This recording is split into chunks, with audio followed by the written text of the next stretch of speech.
Familiar with the young man in Florida that got killed over loud music, Jordan Davis. This is his father, Ron. I reached out. We've been in communication since all of our tragedies, and I reached out to these gentlemen. I had a conference, and that's how the Circle of Fathers actually started. We brought together fathers alike that had been had children slain or killed due to gun violence. I called them up, and they have hectic schedules. They travel all over the world. I have a hectic schedule, and I say, listen, we need to put something together, get together, Circle of Fathers. We had Sean Bell's father there. We had Emmett Till's uncle, Simeon right there.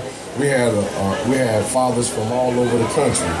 I was looking for a couple of fathers from East St. Louis, and I know that we have fathers in this city that has lost children to gun violence, and I could not get a response from my own hometown, and that kind of hurt me. We had an event called Circle of Mothers, where we had mothers from the East St. Louis area come and represent. That's right. We had Gloria Timberson to come, and I forgot the other young lady name. Miko, she didn't come. No. A young lady by the name of Kim. They did come. But I wanted to bring these gentlemen up, and I wanted to let them say a few words. And these are my brothers. That's right. We're in the That's fraternity. Right. And I hate the fraternity that we're in. That's right. But we're there, and we're gonna do whatever we can do to make the best of this situation. That's right. Let Uncle Bob. I am affectionately known in the community as Uncle Bobby. Oscar Grant, the young man that was killed in Oakland, California on January 1st, 2009, which after that, of course, a movie was made called Fruitvale Station. So for all those that have seen the movie, from our heart, we seriously thank you for supporting the movie because of the issue that was portrayed in that issue and the fact that our young black men all across this United States have a right to life. That's right. Right.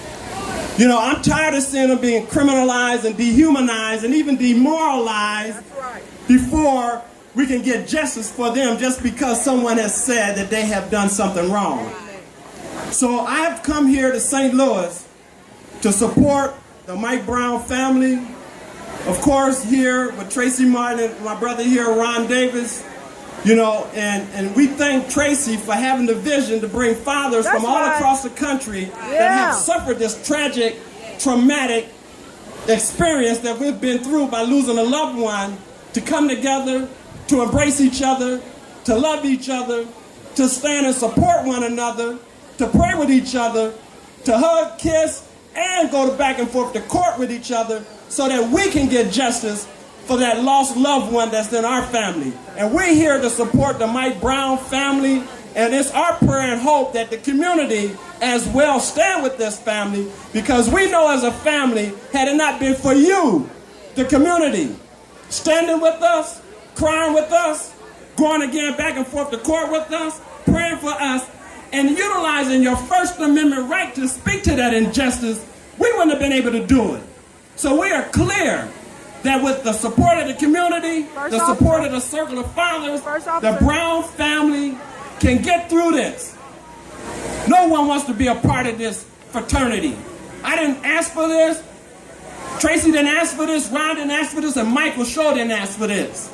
None of us asked for this. So it's my hope that when the Circle of Fathers event comes back around next year, that fathers here in East St. Louis that have lost a child, or an uncle who have lost a nephew, or a brother who have lost a son, or a brother who have lost a brother, come and be a part of this. Because it is our responsibility as men in this community to stand up and represent. So it's my prayer that this is just the beginning of the change that we talk about all the time, that we're tired of our babies dying in these streets. That's right. We're tired of this. And we have to become passionate about it. We have to become involved in it. And we have to mean what we say when we say we're out here to save our babies. Yeah. And that's what we're about today. So much love to each and every one of you. Thank you for being here. And I look forward to coming back next year to be a part of this also. Yeah. I'm Davis's father, that's what I'm known as. And one thing I have to say, you guys in East St. Louis, you guys are tough, because it's hot out here.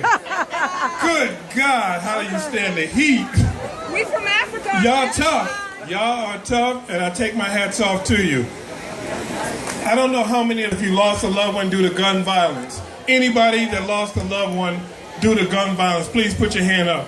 Because I just want everybody to see you, to recognize you, because you know a lot of times you don't get that platform.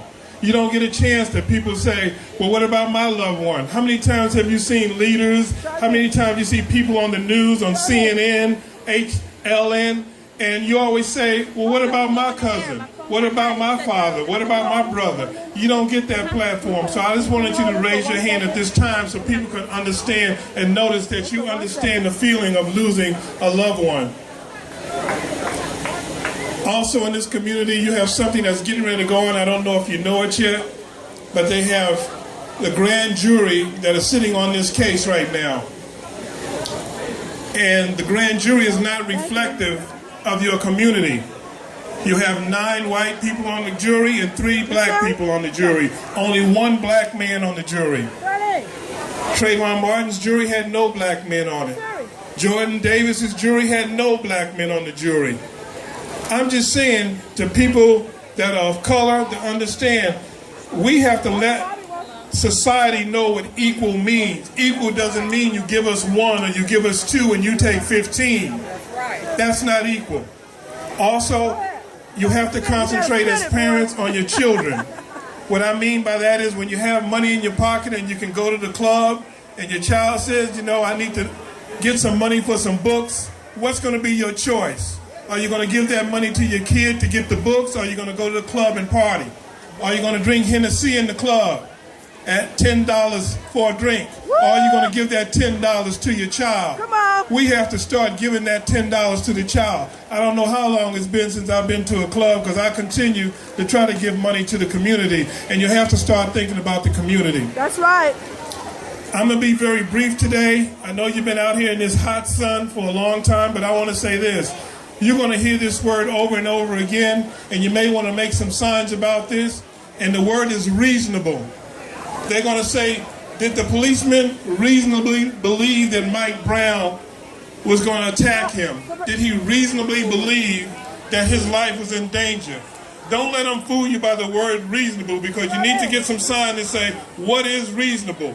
Because that's how they get you off. That's how they try to get all these policemen, all these citizens off, because it's not just the cops. It's citizens that kill other people, and they say, did he reasonably have a fear of his life? So make sure you get some signs and say, what is reasonable? Because it's very subjective, and we can't let anybody get off. I just want to take the last thing to say is that me and Sabrina were in Switzerland, in Geneva, Switzerland, attending the United Nations Council, and we spoke the name of Mike Brown and told him what was happening in Missouri, and let you all know that, you know what, there are people all over the world that's looking at you.